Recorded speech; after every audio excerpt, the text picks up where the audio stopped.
What's up, everyone? Brandon with Strict Vision Athletics. Welcome to this exercise video. Today we're going to be talking about arms. So for this one, I divided this up into really three supersets. You've got 6 exercises here, all of which are following the push-pull mentality. So push being triceps, pull being biceps. Each one is going to have one exercise that complements the other, and together they're going to make 6 exercise segments in 3 superset variations. So let's go one by one.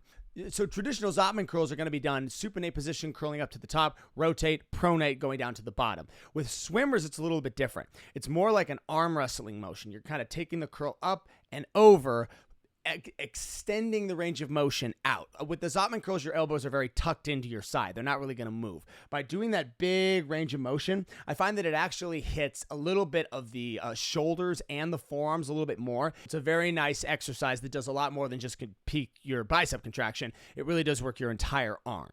Single arm bench dips, also very difficult. This one is going to be body weight. Single arm bench dips, you see I've got one hand on the stick mobility, one hand on the bench. There is no loading on this. This is probably going to be body weight every single time. The single arm bench dip is very difficult when done right. It's not just about, do I have the strength to push up off the bench with the tricep that's used? It's, do I have the core stability and the body awareness to keep my shoulders, my hips, and my knees facing forward, straight, and safe? So next superset, we have lying tricep extension and single arm flywheel preacher curls. So the lying tricep extension, very easy to accomplish. Most of you guys will have a gym with access to a functional trainer. Drop that cable all the way to the ground, lie on the ground, and then from a lying position, do your tricep extension. Now, being on the ground has a few benefits. The first and most obvious one is that it isolates. It forces you to stay in a contracted position without cheating or moving your body in any way. You are literally lying there on the ground. You cannot move anything except your elbow joint, which is flexing and extending, completing the range of motion. Now, when it comes to these, I recommend going heavy. I think the triceps in a moderate weight don't really see as much growth. You really do want to push the weight, especially when you're lying on the ground, because you know you kind of can't cheat as easily. It's a little bit tougher to do this as heavy when you are standing because you have the temptation to cheat. You're going to bow, you're going to bob, you're going to use your body to generate momentum. But when you're lying, you really can't. So this is the way I go really heavy on triceps, from a lying position. Next, we have single arm flywheel preacher curls. So this is done with a bench. This is done with the K Pulley Go by Eccentric Flywheel, and this is done with the CAS handles from Prime Fitness.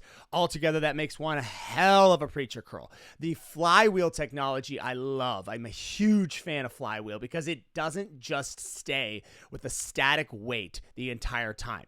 It answers back with whatever force production you as the user can put in. So what does that mean? That means 2 things. First off, you're never going to be able to quote unquote quit.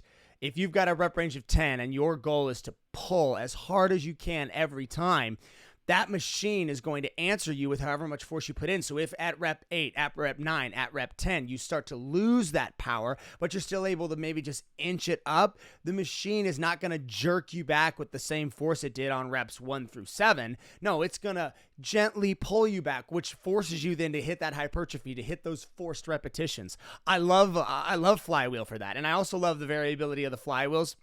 Allows you to go up or down in resistance, but you really don't need to all that much. I mean, one solid flywheel could really hit just about any level of fitness. Just depends on how much force they can put into it. Next one, we have single arm rope extension and single arm isometric contraction.